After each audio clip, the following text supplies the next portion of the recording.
After 58 years, Strange New Worlds' historic Star Trek team-up couldn't have been more unusual. Star Trek Strange New Worlds musical episode featured a first-ever Star Trek team-up 58 years in the making that couldn't be more unusual. Directed by Dermot Downes and written by Dana Horgan and Bill Wolkoff, with songs composed by Tom Poles and Kay Hanley, Star Trek's first-ever musical, Subspace Rhapsody, brought back Paul Wesley as Lieutenant James T. Kirk. One of the low-key historic moments in Strange New Worlds musical is Kirk sharing the screen and a song with number 1 aka LT. Commander Una Chin Riley Rebecca Romine for the first time, Captain James T. Kirk William Shatner became the main hero of Star Trek, the original series after NBC rejected Star Trek's original pilot, The Cage, in 1965.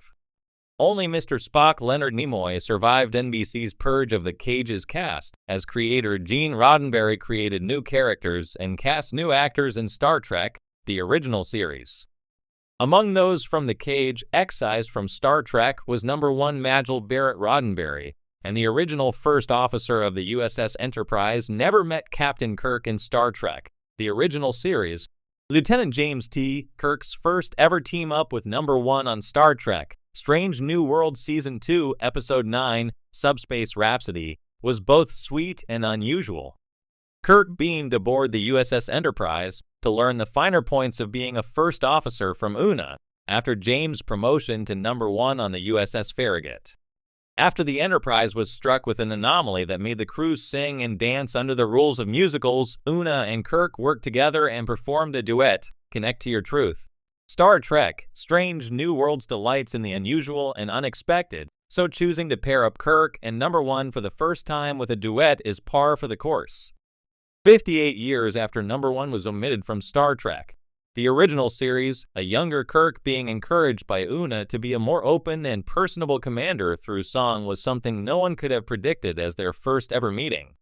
Nor is a smitten LT, Layan Noonien Singh Christina Chong, the relative of Kirk's future adversary, Khan Noonien Singh Ricardo Montalban, enviously peering at Jim and Una. LT James T. Kirk previously visited the USS Enterprise in Star Trek Strange New Worlds Season 2, Episode 6, Lost in Translation, but he didn't encounter number 1. Kirk is set to return in Star Trek Strange New Worlds Season 3, and the prequel may begin to lay the groundwork for the future of the Starship Enterprise. A few years in the future, Kirk becomes captain of the Enterprise, but Lieutenant Spock Ethan Peck rises to become first officer, while number 1 exits the starship. What happens to number 1 when Kirk takes over for Captain Christopher Pike Anson-Mount is one of the prevalent mysteries of Star Trek. Does Una become captain of her own starship? Does number 1 die? Does LT Commander Chin Riley face further legal issues because she is a genetically engineered Illyrian? Does Captain Kirk take any steps to make Una his number 1 before Spock? Star Trek Strange New Worlds is set to return for seasons 3 and 4, and perhaps the answers may be forthcoming. Strange New Worlds also had another first ever Kirk event. Before LT James T. Kirk finally met number 1, Star Trek Strange New Worlds Season 2, Episode 6, Lost in Translation, featured another first, scenes between Jim and his older brother, LT. Sam Kirk Dan Jean-luc.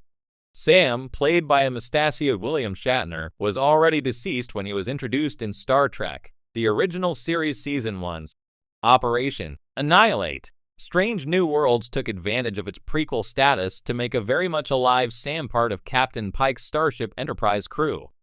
When Strange New Worlds aired its crossover episode with Star Trek Lower Decks, it did something no Star Trek series had ever done in its 58-year history. It broke the boundaries of tone, style, and even animation to bring together 2 entirely different crews from 2 wildly different corners of the Star Trek universe. In doing so, it not only paid tribute to the franchise's past, but also charted an exciting, unexpected course for its future. The idea of a crossover within Star Trek isn't new. We've seen crew members from the Next Generation appear on Deep Space Nine, and Voyager's EMH showed up on First Contact. But these were logical connections, grounded, serious, and within the realm of each show's aesthetic. What Strange New Worlds attempted with those old scientists was nothing short of bizarre brilliance. It mixed the live-action gravitas of Pike's Bridge with the irreverent, animated chaos of Lower Decks. And somehow, it worked. It begins with a simple premise. An ancient portal sends Lower Decks characters Beckett Mariner and Brad Boimler into the live-action world of Captain Pike's Enterprise. But the brilliance lies not in the portal mechanics, but in the tone. The writers didn't shy away from the cartoonish personalities of Mariner and Boimler. Instead, they let them run wild, riffing on the formality of the 23rd century bridge crew with references, sarcasm, and meta-jokes that could have sunk the episode in less confident hands. From the moment Boimler gasps at seeing Spock, he's smiling. Is he supposed to be smiling? We're reminded of how deeply self-aware Star Trek has become. It's no longer just a franchise built on diplomacy and exploration. It's a universe rich with decades of in-jokes, character lore, alternate timelines, and fan debates. And this episode was fearless in diving into all of it. But what makes the team-up historic isn't just the tonal fusion, it's the physical transformation. For the first time ever, animated characters were rendered into live-action versions of themselves. Jack Quaid and Tawny Newsome seamlessly stepped into their roles as Boimler and Mariner, with costumes, makeup, and performances that matched their animated counterparts to eerie perfection. It wasn't just cosplay. It was an embodiment of the spirit of Lower Decks in a completely new visual language. Adding to the delightful weirdness, the episode concluded with a short animated segment in which Pike's crew, now tunified, shares a drink with their time-displaced visitors. Seeing Spock in animation, blinking with deliberate, exaggerated motions, was more than a sight gag. It was a celebration of Star Trek's elasticity. The franchise, after nearly 6 decades, can still surprise us by jumping genres, shifting mediums, and taking itself just unseriously enough to innovate. At the heart of this novelty, though, was character.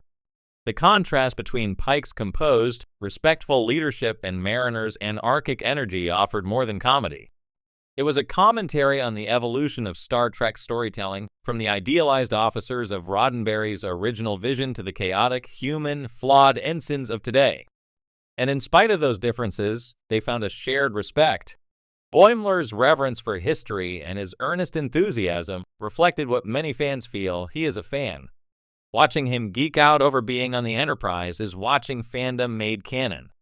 It's almost as if Star Trek is saying, yes, we know we're part of your life, and now you're part of ours. This wasn't just an Easter egg-laden detour. It was a bold declaration that Star Trek isn't afraid to be weird. The franchise, often pigeonholed as stoic or overly moralistic, gleefully embraced humor, time travel nonsense, and self-parody, all while keeping its core values intact. After 58 years, Star Trek is still exploring strange new worlds, not just among the stars, but in the realms of genre, tone, and medium. This team-up episode didn't just break the rules, it rewrote them. And in doing so, it reminded us that the final frontier is, perhaps, not space, but storytelling itself. Fans feel he is a fan. Watching him geek out over being on the Enterprise is watching fandom made canon. It's almost as if Star Trek is saying, yes, we know we're part of your life, and now you're part of ours. This wasn't just an Easter egg-laden detour. It was a bold declaration that Star Trek isn't afraid to be weird. The franchise, often pigeonholed as stoic or overly moralistic, gleefully embraced humor,